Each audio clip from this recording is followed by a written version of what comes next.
Alright, so intimate apparel. What did I notice? I noticed that Esther didn't really seem to help any middle class people with when she was sewing garments. I thought that she mostly only helped higher, wealthier uptown people, or maybe some like late night people downtown. I didn't really notice a whole lot of people um, in the middle class that she was helping. Question two, some values that I noticed. The first one was the inferiority of race. Esther is an African American woman serving wealthy white people, such as Mrs. Van Buren. And I feel like Mrs. Van Buren is just one of the many clients that Esther serves that are these higher end, wealthy white people, and she is a poor African American woman. So that kind of highlights the slavery or the inferiority of race there. Another thing that I noticed that solidified the inferiority of race point here was that when George and Esther's wedding photo was taken, the super title said Unidentified Negro Couple circa 1905, which, I feel like if in this time frame there was a white couple getting married, it would have their names and not unidentified white couple. Another value I saw was there was a lot of deception and infidelity in this play. Um, Esther was talking to Mame one time when she found out that George was actually cheating on her with Mame, and she was telling her, think about all these other men that have their wives and things like that. And um, there were, it sounded like several of Mame's clients were actually married men. And another example is Esther. Her husband is uh, paying Mame for her services, um, and that's just another example of infidelity and deception in this play.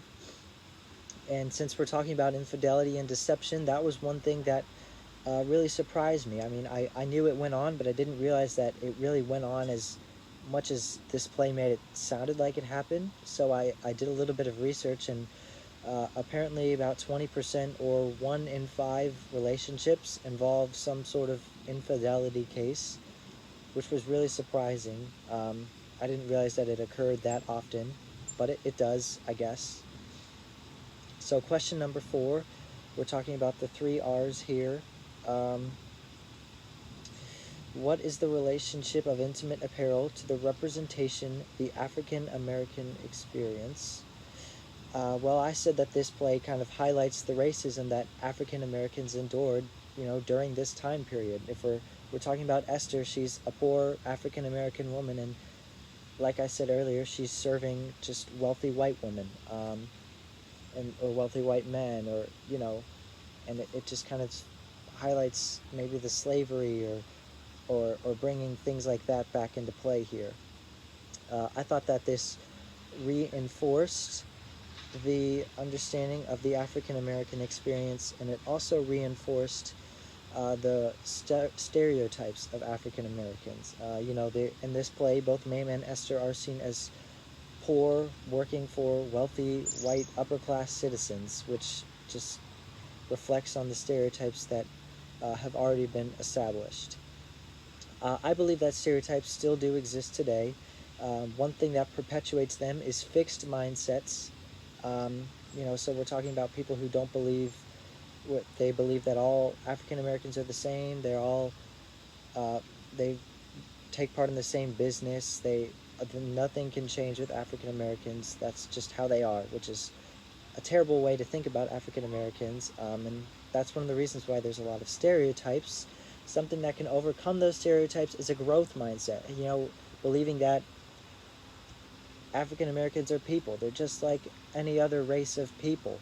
Everyone's different. Everyone engages in different activities, different behavior. We can't just assume that all African Americans engage in these inappropriate and illegal behaviors. Last question, the questions I have. I was wondering why George would cheat on Esther. I thought Esther seemed like a great person, so I don't know why George would want to cheat on her. And the other thing is, why does Mame continue to meet with George and all of the other men that she meets with when she knows that they're married? I feel like that would go against some sort of moral obligation that you have to yourself. Well, anyways, that's all that I've got. So, yeah.